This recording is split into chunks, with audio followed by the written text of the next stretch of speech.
رکن یمانی د بیت الله سرور ګوټونه دي. یو ګوټه د سویل او نور پریواته طرف ته دی، دی مخ چې دی دا چونکه یمن طرف ته دی نو دی ته رکن یمانی وایي. دا ګوټ چې دی دا ډېر ضروري دی، په دې باندې به ځان پوهوئ، مخکې به د دې بیان راځي. حتیم د بیت الله شمال طرف ته، قطب طرف ته، چې کوم طرف ته د بیت الله ناوه ده، د ناوې لاندې د بیت الله دیوال سره یو ټوټه ده د ځمکې چې هغې نه ګیر چاپېره 5 فوټه اوچت د سنگ مرمر یو دیوال جوړ شوی دی. دا ټوټه د ځمکې په حقیقت کې د بیت الله د کوټې حصه ده، دې ته حتیم ویلی شي. تلبیه څنګه چې مخکې ما عرض وکړو، احرام تړلو نه پس ته حاجي صاحب یو کلمه به په زوره زوره وایي، او دا هر یو حج څکونکي ته ازده کول پکار دي، ډېر په غور واورئ او ازده یې کوي.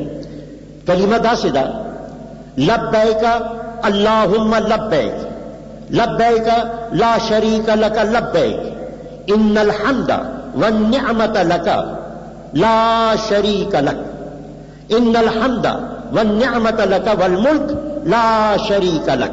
دې ته تلبیه وایي. دا احرام تړلو نه پس ته د احرام تړلو پورې هر حاجي صاحب په زوره زوره به دا وایي. رمی 10 تاریخ باندې د ذوالحجې د میاشتې حاجي صاحب په مینا کې شیطانان اولی په کاڼو باندې، دې کاڼو باندې ویشتو ته رمی وایي. جمرات په مینا په میدان کې 3 سلی دي د کاڼو چې دا 3 شیطانان یادي.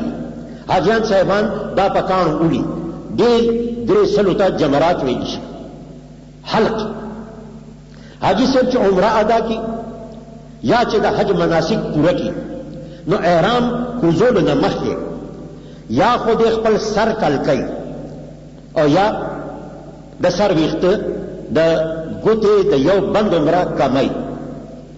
که سر کل کوي نو دې ته حلق وایي، او که ویښته کموي نو دې ته قصر وایي. ښځې حلق به نه کوي، سر کالول نشته، البته قصر به کوي، او په دې طریقه به قصر کوي چې د ټول سر ویښته به راغونډ کي څلور واړه طرف نه، او د ګوتې د یو بند عمره ویښته به دا پرېږدي، دې ته قصر وایي.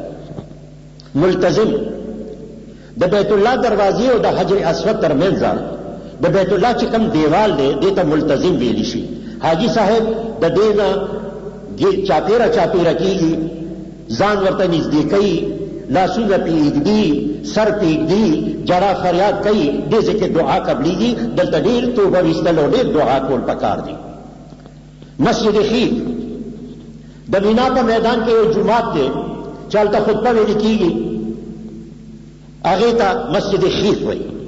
مسجد نمره د عرفات په میدان کې یو جومات دی، هلته هم خطبه لوستلې کېږي. په 9 تاریخ باندې د ذوالحجې دې ته مسجد نمره وایي.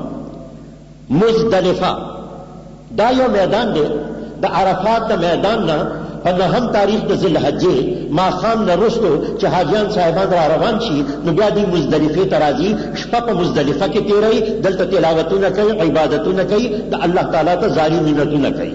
دې میدان ته مزدلفه وایي. صفا او مروه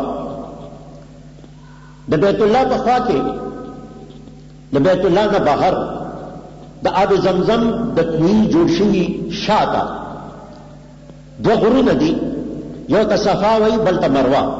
دې ځای کې حاجیان صاحبان د سعی لپاره ځي، 7 چکرونه به دلته وهي، دې 7 چکرونو ته سعی وایي. دا صفا او مروه دي. دا هغه اصطلاحات دي چې هر یو حاجي صاحب ته زده کول پکار دي.